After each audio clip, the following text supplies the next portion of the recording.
The year was 270 AD. The philosopher Plotinus lay in the bed he slept in at the country estate of a doctor friend in Campania, north of Naples. He was old now, in his 60s, and a disease he had long suffered from made it difficult for him to speak. His vision was blurry, and he had ulcers on his hands and feet.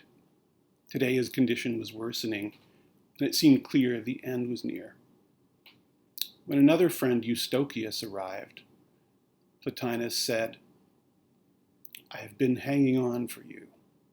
This is according to a biography of Plotinus by his student Porphyry. Then Plotinus said simply, "Try to elevate the God within us to the divine in the universe." These were his last words, according to Porphyry, because he died in the same breath. Hello again, and welcome back to Platonic Soul. I hope you've been well since our last episode. Anyway, I mentioned this story because even apart from the religious language, Plotinus's last words to his friend convey an idea of philosophy and of the philosopher that's quite different from the one I think most of us are familiar with today. But I also think these conceptions we have are going to change, and I'll be explaining why I think so later in this episode. If you look up philosophy in the Oxford English Dictionary, you'll find the entry starts with a number of senses of the word that the OED considers obsolete or generally never or rarely used. One of the senses that the dictionary says is now rare is actually the original meaning of the word, the etymological sense, the love, study, or pursuit of wisdom, truth, or knowledge, the OED says. The word philosophy comes from Greek words.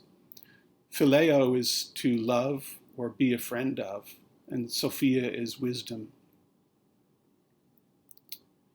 The usual sense of the word today, according to the OED, is the study of the fundamental nature of knowledge, reality, and existence, and the basis and limits of human understanding, semicolon, this considered as an academic discipline. So philosophy today is mostly a certain branch of study pursued particularly at universities. It's a pretty far cry, I think, from raising the divine in oneself to the divine in the cosmos. And it's also not really what philosophy has been about through most of its history. In his 2002 book, What is Ancient Philosophy?, the Greek scholar Pierre Hadot writes that the philosophical school or discipline that ancient Greeks and Romans joined meant, quote, the choice of a certain way of life and existential option, which demands from the individual a total change of lifestyle, a conversion of one's entire being, and ultimately a certain desire to be and to live in a certain way. Philosophy was not just a study, but a way of life, even if it didn't always involve a relationship with putative divinities. We see this idea of philosophy, for example, in Socrates, who famously in his defense speech, you may know that Socrates was accused of corrupting the youth of Athens and of impiety, and he was ultimately found guilty and forced to drink poison. He talks about the unexamined life as not worth living. I don't know if he meant this entirely or if he was overstating for the sake of rhetoric, but he did strive to expand his fellow Athenians' consciousness by questioning their most basic assumptions. Implicit in such a change of consciousness is a transformation in the way one lives, I think. I spoke in an earlier episode about how Socrates in Plato's Republic speaks about education in philosophy as engendering a kind of new life. The conversion, actually, the Greek word is periagoge, a turning around of the whole self. This idea of philosophy is really behind all of Plato's dialogues. I think it sits there silently in the background, if not in the forefront. Another of his dialogues, the Symposium, is told from the vantage point of a man called Apollodorus, someone whose encounter with philosophy has, in his own view, turned his life around. In the dialogue, he talks about how philosophy has changed his life while relentlessly roasting a nameless friend. And they might have been frenemies, actually, for not having been converted to the life of philosophy. He says, "You must know, it is not 3 years that I have been consorting with Socrates and making it my daily care to know whatever he says or does. Before that time, what with running about at random, thinking I did things, I was the wretchedest man alive. Just as you are at present thinking philosophy is none of your business."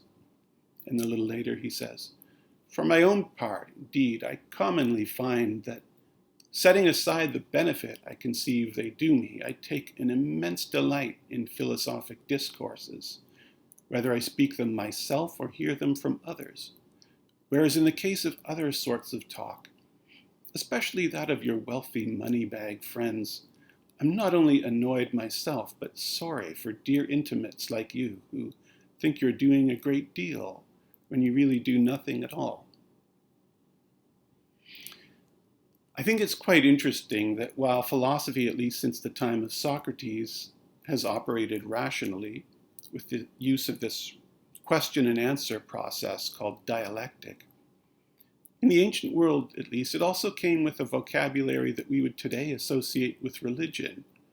For example, the concept of salvation. Plato at the end of the Republic talks about the possibility of being saved by a philosophical myth.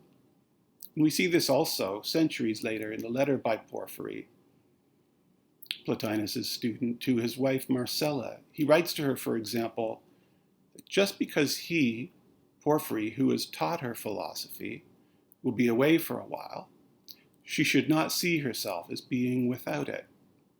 He writes, "The greatest temptation arising from the situation that now confronts you is to think that along with me, you will also be bereft of the path to salvation and its master. Instead, she need only look within," he says, "and remember Plotinus' teachings." For Porphyry, to practice philosophy was to live an entire way of life. Quote, "In freeing you, as it fell my lot to do, from every master, I summoned you to my own way of life, sharing philosophy and pointing out a doctrine consistent with that life." He wrote, "Philosophy," he tells her, "is our only true source of hope in a difficult world. I urge you," he wrote, "who have encountered many painful struggles in the contest," he means the contest of life, "now above all, hold fast to philosophy, your only unfailing lifeline." For some of those who embraced philosophy in the ancient and medieval world, it seemed a lifeline indeed, at least in the early medieval world, the end of the Roman Empire. When he was around 60, the ancient Roman politician and writer Cicero suffered a series of misfortunes. In 46 BC, Julius Caesar, his enemy, became dictator. Cicero also divorced his first wife in the same year. The following year, he was dealt the worst of all these blows, the death of his daughter. In a letter to his friend Titus Pomponius Atticus, he wrote, "I have lost one thing that bound me to life."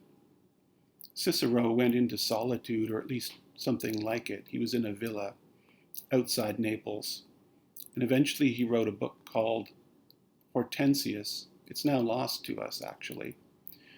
But we know from how people wrote about it that it encouraged people to take up philosophy.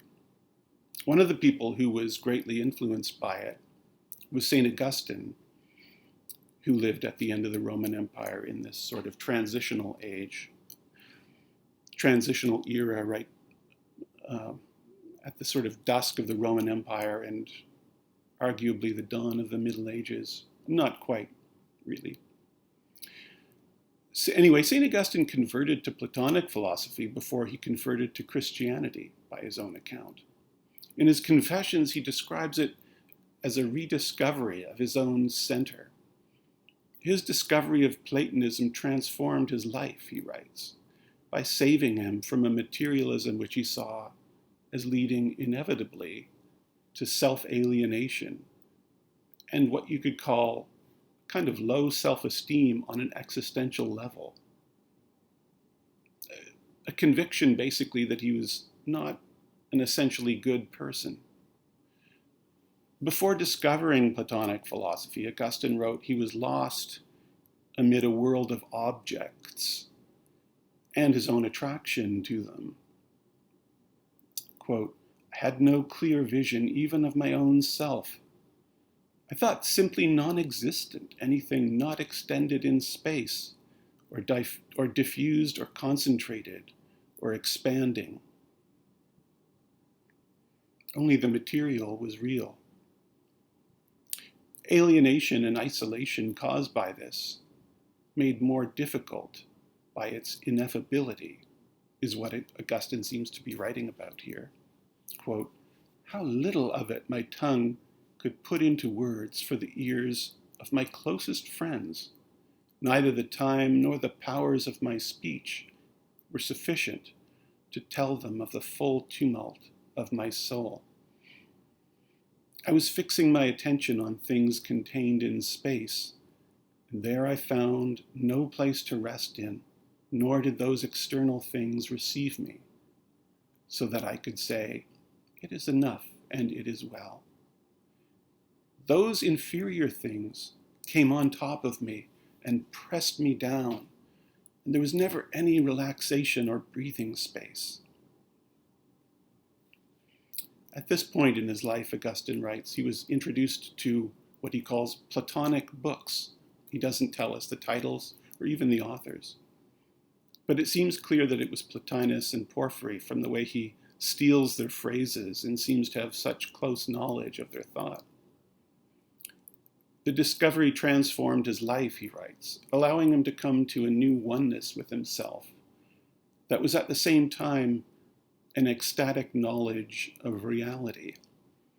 As it had been for Proust and so many others, Augustine's look into himself was also somehow a glimpse of we have a dog here. A glimpse of reality in its oneness. He wrote, by the Platonic books, I was admonished to return into myself. What I saw is being, and I trembled with love and awe.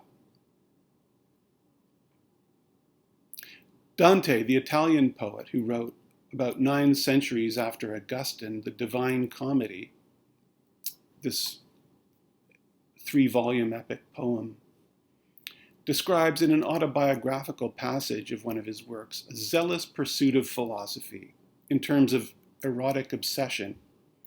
In the years after the death of Beatrice, the Florentine girl who inspired much of his work, Dante sought consolation, he tells us, in reading old books. He singles out The Consolation of Philosophy by Boethius. That's an early medieval book in which the protagonist is brought by philosophy from a state of existential despair to existential hope.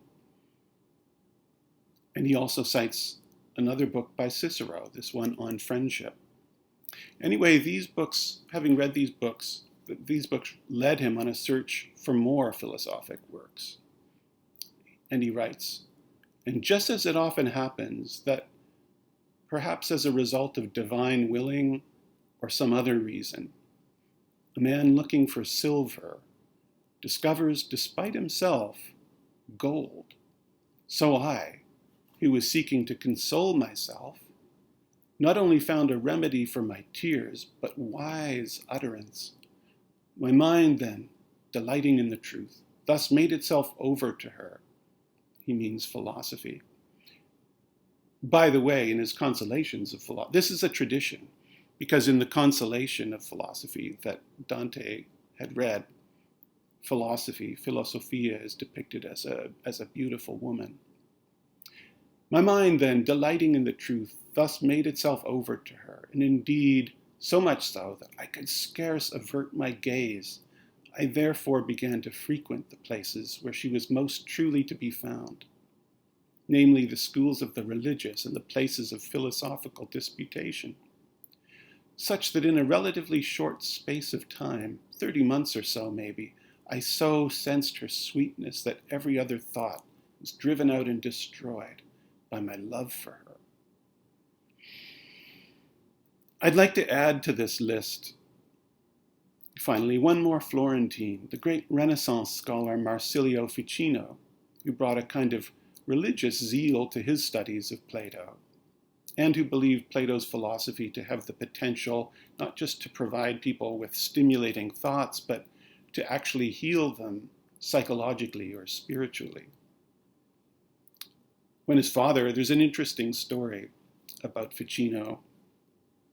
When his father was trying to persuade the young Ficino to follow in his footsteps and become a physician, the Florentine magnate Cosimo de' Medici, who you may know was a patron of the arts, including of the Ficino family, urged him to allow his son to continue his studies of Plato, sensing in them a therapeutic potential of some kind, and sensing too that Marsilio had the gift to realize this potential. You, Ficino, he told Marsilio's father, have been sent to us to heal bodies, but your Marsilio here has been sent down from heaven to heal souls. This according to Giovanni Corsi, another Renaissance scholar who wrote a brief biography of Ficino a few years later. There's another interesting story about Ficino. We know from the records of the Florentine monastery Santa Maria degli Angeli that at one point, this was in 1487, Ficino, who was an ordained priest, by the way, was caught teaching Platonic philosophy to the people of Florence in the sanctuary of the monastery church. A move that raised eyebrows, as this was the most holy part of the whole monastery, and Plato, of course, was a pagan philosopher. For a bit of context, 14 years later in 1501, a man named Antonio Rinaldeschi was hanged in Florence after throwing horse poop at a painting of the Virgin Mary. And I wouldn't want to compare reading philosophy, even a pagan philosopher, in a sanctuary of a church to throwing manure at the Blessed Virgin. But in 1600, which is not too much later, Giordano Bruno, another Italian philosopher priest, was burned at the stake, as you may know, after a 7-year trial for heresy. So that's quite something, I think. And so why would Ficino have wanted to take this kind of risk, I wonder? Well, we know that history has also preserved a prayer Ficino gave before his lectures at the church, because this was just one of many lectures that he gave there. And actually, it does seem that even after he was rapped on the knuckles for giving these lectures, he was back at it shortly after. Anyway, history has preserved this prayer that Ficino wrote, that he gave before his lectures. And at the top of it, he wrote, there's as a kind of title, Platonic philosophy, being sacred, should be read in sacred places. So as I mentioned at the beginning of this video, I think a pretty different idea of philosophy. There's been a pretty different idea of philosophy through much of its history than what we have today. So what has happened for philosophy to have gone from being a way of life, something one might even risk one's life for, to essentially a classroom conversation, something that is mostly confined to classrooms? I think there have been a number of stages in this mutation of philosophy. It seems to some extent it was already starting to become a mere classroom study in the ancient world. I'm indebted to the book, What is Ancient Philosophy, by Pierre Hadot, the French scholar I mentioned earlier, to drawing my attention to this passage from Plutarch, the ancient Greek writer and priest at the Temple of Apollo in Delphi.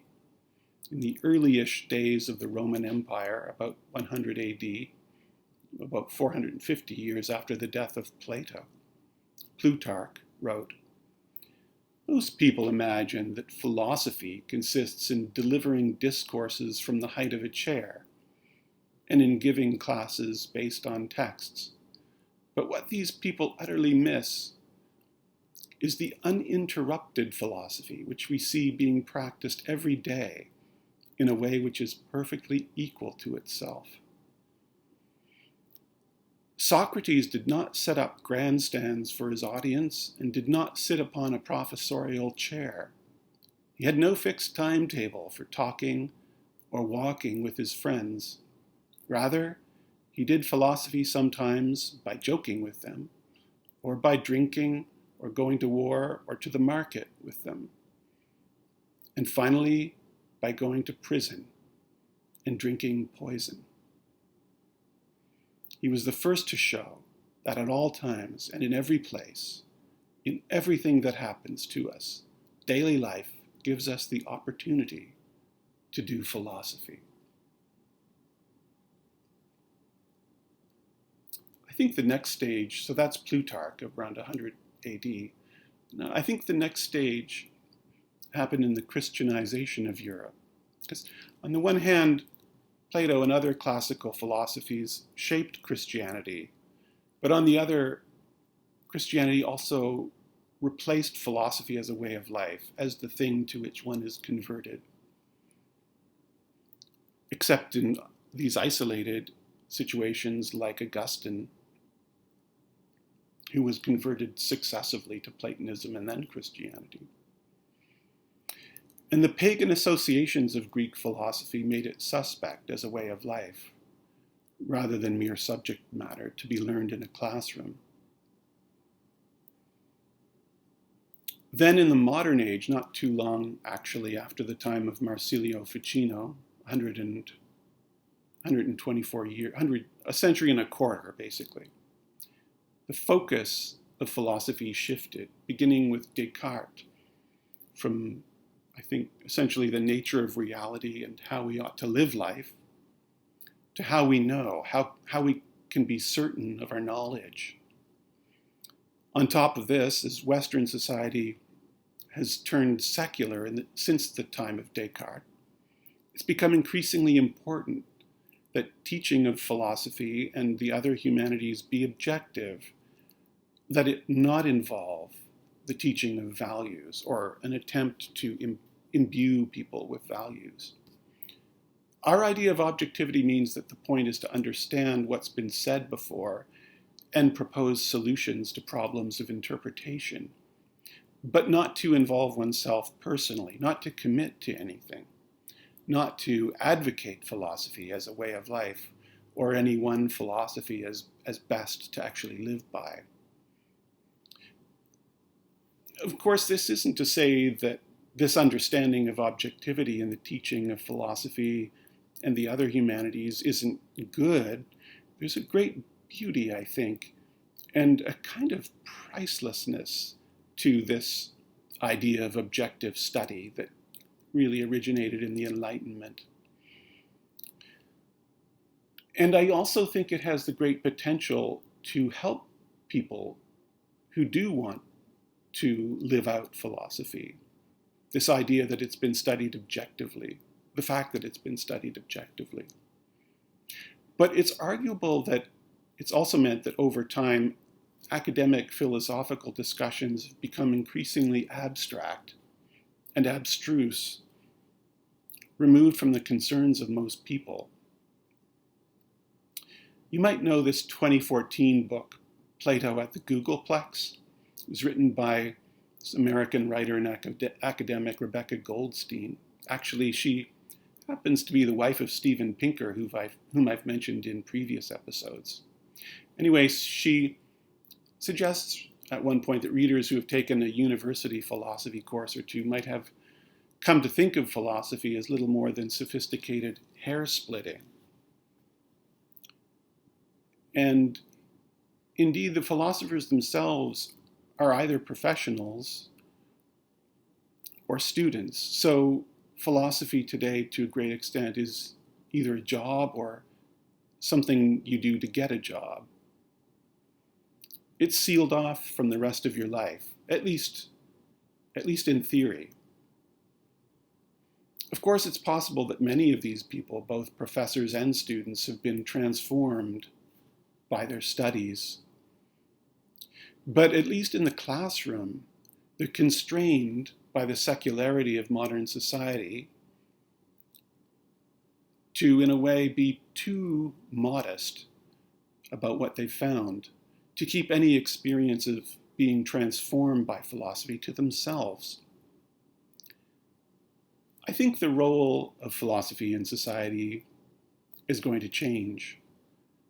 Philosophy as a way of life will return. In fact, it's already begun to. We've already seen in recent decades, as the humanities have been shrinking in the universities, the slow but steady growth of philosophy in popular culture. I'm thinking, just for example, of the increasing popularity of and curiosity about Stoicism as a way of life. Where I live in Toronto, I'm seeing ads already for a talk several months away by Ryan Holiday. You might know Ryan Holiday is the author of The Daily Stoic and other popularizing books. Books that popularize Stoicism, but also advocate it as a way of life. And I just find it interesting. Tickets are as much as $239 Canadian. But other ancient philosophies have also been gaining increasing attention and interest. Actually, I think much of this burgeoning of interest in ancient Greek philosophy is due to the work of Pierre Hadot, whom I keep coming back to in this episode, who studied, talked, and wrote a lot about it as a way of life, particularly the role of what he called spiritual exercises in ancient philosophy. In his book, which is actually called Philosophy as a Way of Life, Hadot wrote that two key pillars of the teaching of the ancient philosophical schools were self-control and meditation. He doesn't really mean meditation in an Eastern sense, the way the Buddhists, for example, might practice it. He says that for the ancient adherents of philosophical schools, it was really memorizing and pondering the key dogmas at the heart of each school in such a way that the habits of the student are gradually transformed as these things are internalized through daily practice. What these spiritual exercises, Hadot says, do have in common, though, with Buddhist meditation is that they are also meant to focus the student on the present, or as some might put it, the now. Hadot, who was particularly interested in the Epicurean and Stoic philosophies, writes, "Both Epicureanism and Stoicism privilege the present to the detriment of the past and, above all, of the future. They posit as an axiom that happiness can only be found in the present, that one instant of happiness is equivalent to an eternity of happiness, and that happiness can and must be found immediately, here and now." Both Epicureanism and Stoicism invite us to resituate the present instant within the perspective of the cosmos and to accord infinite value to the slightest moment of existence. I think the growing application of ancient teaching to the present moment, and generally the growth of philosophy as a way of life, represents the thin edge of the wedge. The erosion of religion I've been talking about by Enlightenment doubt over centuries has left many in the West craving a sense of purpose, but a sense of purpose that would feel, if I can put it this way, reason-friendly, in a way that religion might not seem to be. Putting more or less the same thing another way, I think, we yearn nowadays for some sense of wisdom, part of our post-Enlightenment objectivity, the same objectivity we see in science, but applied sort of habitually often, I think, to our daily lives nowadays. It's the idea that there can be knowledge, but that wisdom is an old-fashioned and maybe even kind of obsolete thing, an obsolete concept. What makes knowledge and wisdom different, after all, is that whereas we see knowledge as objective, wisdom is fundamentally about what's good, what should guide our purposes.